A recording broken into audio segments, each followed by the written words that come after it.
Hi, I am doctor Nishant Singh from doctor Nishant Ayurveda clinic.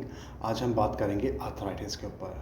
Arthritis काफ़ी तरीके के आर्थराइटिस होते हैं, बट मुख्यतः जिसमें हमारे जॉइंट्स अफेक्ट होते हैं। हमारे नीज़ मेनली जो अफेक्टेड रहते हैं, हमारे नीज़ एंड हमारा हिप जॉइंट्स। तो बेसिकली देखा गया है कि ऑस्टियोआर्थराइटिस के अंदर हमारे साइनेवल मेम्ब्रेन के अंदर स्वेलिंग आ जाना, हमारे कार्टिलेजेस का घिस जाना और वहाँ पे स्वेलिंग आ जाना, रेडनेस आ जाना और वहाँ पे पेन एग्रीवेट होना, यानी एक जॉइंट से दूसरी जॉइंट की तरफ बढ़ते चले जाना। इसमें देखा गया है मुख्यतः जो अफेक्टेड पेशेंट्स होते हैं उनको मॉर्निंग का जॉइंट स्टिफनेस रहता है, जोड़ों के अंदर सुबह ऐंठन रहेगा और शाम के वक्त ज़्यादा ऐंठन बढ़ता चला जाएगा। तो इस समस्या का जो मुख्य कारण देखा गया है वो है हमारा लाइफस्टाइल, हमारा सीडेंट्री लाइफस्टाइल, हमारा ओबेसिटी। हमारा वज़न बढ़ेगा तो डेफिनेटली हमारा प्रेशर पड़ेगा नी जॉइंट के ऊपर, और नी जॉइंट पे जब भी प्रेशर पड़ेगा तो ऑटोमेटिकली उस पर इंजरीज़ होने के चांसेस बढ़ जाएंगे, उसमें स्वेलिंग होने के चांसेस बढ़ जाएंगे, टेंडरनेस के चांसेस बढ़ जाएंगे। तो मेन चीज़ है फीमेल्स के अंदर एज़ कंपैरिजन टू फीमेल्स में ये कंडीशन ज़्यादा सीवियर रहता है as comparison to male, but अब ये मेल्स में भी एज फैक्टर के अकॉर्डिंग बढ़ने लगा है। तो उसमें देखा गया कि हम ऐसा क्या खाएं और क्या ना खाएं जिससे कम से कम ये समस्या हमारी रुक सके और आगे ना बढ़े। हमारे लाइफस्टाइल के अंदर सबसे पहले तो आप ऐड ऑन करें अपनी कुछ लाइट एक्सरसाइजेज। लाइट एक्सरसाइज में आप लाइट प्राणायाम्स कर सकते हैं, लाइट एक्सरसाइजेज कर सकते हैं। आप अपने किसी फिजियोथेरेपिस्ट से कंफर्म करके अपनी लाइट एक्सरसाइजेज कर सकते हैं, लेकिन अपने आप अगर आपकी कंडीशन सीवियर है तो प्लीज़ अपने आप ट्राई मत कीजिएगा वो एक्सरसाइज। उससे आपका पेन एग्रीवेट हो सकता है, उससे आपका इंजरी होने का चांसेस है, जिससे आपका पेन एग्रीवेट हो सकता है। तो सबसे पहले कोशिश करें। हाय, बेसिकली अगर आप प्राणायाम्स करना चाहते हैं या योगा अभ्यास करना भी चाहते हैं तो बेसिकली अगर आपकी प्रॉब्लम ज़्यादा सीवियर ना हो तो आप इसको घर पे ट्राई कर सकते हैं। जो हमारे आसन हैं जैसे वीरभद्र आसन, मकर आसन, मल आसन एंड सेतुबंध आसन, आप ये सब कर सकते हैं घर पे। और अगर आपकी प्रॉब्लम ज़्यादा बढ़ी हुई है तो अपने आसपास किसी डॉक्टर को दिखाएं, उसके बाद ही प्राणायाम्स करें, क्योंकि समटाइम्स हमारी जो प्रॉब्लम्स होती है वो ज़्यादा होती है और उसमें ज़रा सा ज़्यादा मूवमेंट होने की वजह से पेन एग्रीवेट हो जाता है। और अब बात करते हैं हम घरेलू उपायों की। आर्थराइटिस के अंदर हम क्या कर सकते हैं जिससे हमारे दर्द में, हमारे सूजन में थोड़ा आराम आ जाए।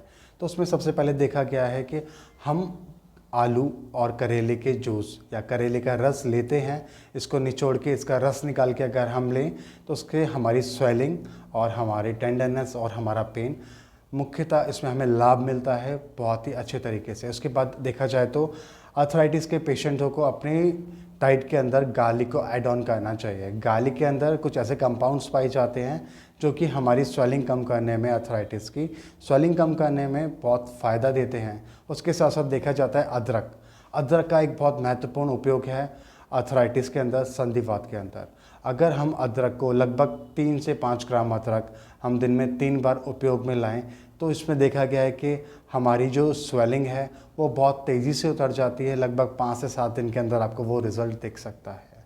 और देखा जाए विटामिन सी भी हमारे लिए बहुत फ़ायदेमंद है। तो इसके अंदर देखा जाए natural source of vitamin C के लिए आप कोशिश करें कि फ्रूट्स लें। फ्रूट्स के अंदर बहुत ज़्यादा विटामिन सी पाया जाता है। तो natural source of vitamin C, I think fruit is much better option than taking कोई मेडिसिन लें। तो उससे बेटर है कि आप विटामिन सी के लिए फ्रूट्स लें, सिट्रस फ्रूट लें, वो आपके लिए ज़्यादा बेनिफिशियल है।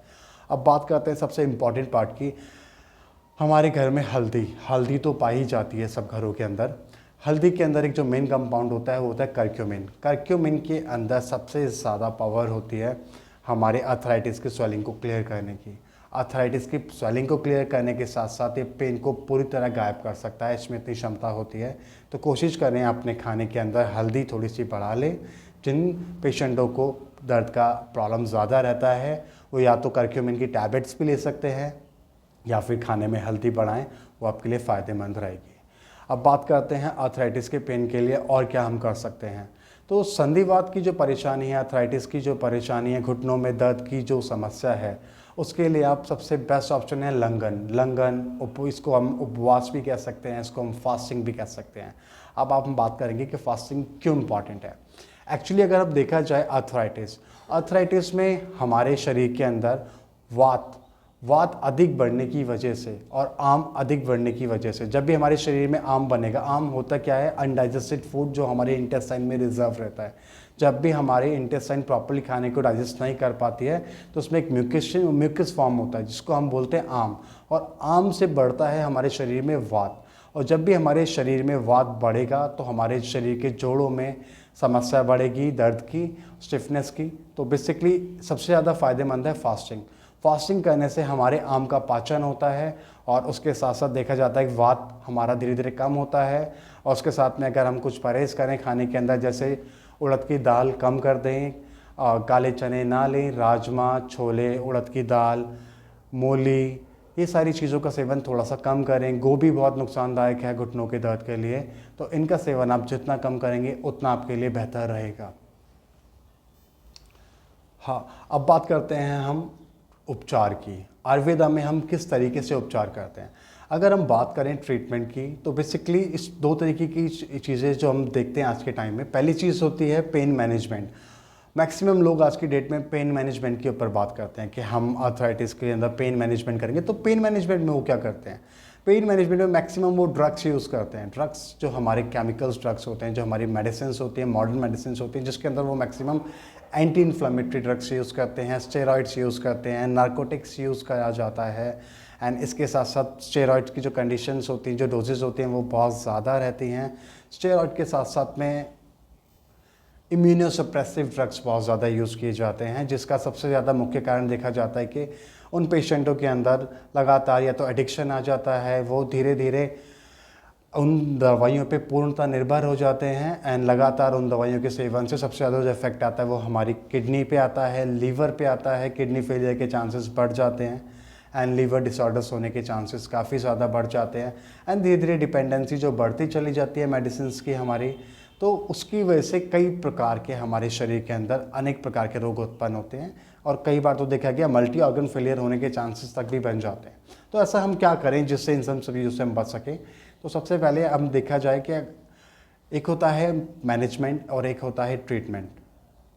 मैनेजमेंट में हम बीमारी की रोकथाम करते हैं और ट्रीटमेंट के अंदर हम कुछ दिनों का उपचार देते हैं। उपचार देने के बाद वो दवाइयाँ बंद कर दी जाती हैं, वो ट्रीटमेंट बंद कर दिया जाता है और पेशेंट पूर्णतः स्वस्थ हो जाता है। तो ट्रीटमेंट एंड मैनेजमेंट में बहुत बड़ा फ़र्क है।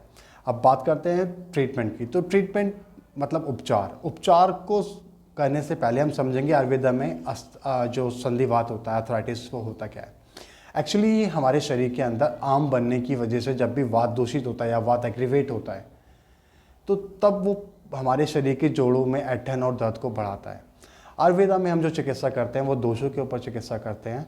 तो हमारे शरीर में 3 दोष मुख्यतः होते हैं, वात, पित्त और कफ। वात, पित्त और कफ या ये दोष बढ़ेंगे तो हमारे शरीर में रोग बढ़ेंगे, ये दोष कम होंगे तो हमारे शरीर में रोग बढ़ेंगे। तो इन दोषों को बैलेंस करने से हम बड़े से बड़ी प्रॉब्लम्स को ठीक कर सकते हैं। तो देखा जाए तो हमारे शरीर के अंदर जो आर्थराइटिस का जो प्रॉब्लम है उसमें वात दोष हमेशा बढ़ा हुआ होता है, एग्रीवेटेड होता है। तो हम उसे अपने लाइफस्टाइल के थ्रू, अपनी डाइट के थ्रू, अपने खाने पीने के थ्रू, अपने एक्सरसाइजेस के थ्रू उस दोष को कम करते हैं तो डेफिनेटली उसमें हमें 100% रिजल्ट मिल जाता है। और हम अपनी आयुर्वेदिक मेडिसिन का उसमें जो अपना यूज़ करते हैं तो डेफिनेटली हमारी आयुर्वेदिक मेडिसिन हमारे वात दोष को कम करने में बहुत सहायक है, हमारी स्वेलिंग को कम करने में बहुत सहायक है, हमारे दर्द को कम करने में बहुत सहायक है। और लगातार 4 से 5 महीने के ट्रीटमेंट के अंदर आपको जो रिजल्ट्स मिलेगा वो बहुत पॉजिटिव मिलता है। उसके बाद आप दवाइयाँ बंद भी करते हैं, आयुर्वेदिक औषधियाँ, तब भी आपको किसी प्रकार की कोई दवाई लेने की आवश्यकता नहीं पड़ती है एक ट्रीटमेंट के बाद में। तो अगर आप जुड़ना चाहते हैं हमारी संस्था के साथ तो या आपके घर में कोई भी परेशान है इस परेशानी को लेके, घुटनों की दर्द की, तो आप जुड़ सकते हैं डॉक्टर निशांत आयुर्वेदा क्लिनिक के साथ। हमारे नंबर नीचे दिए गए हैं। Thank you so much.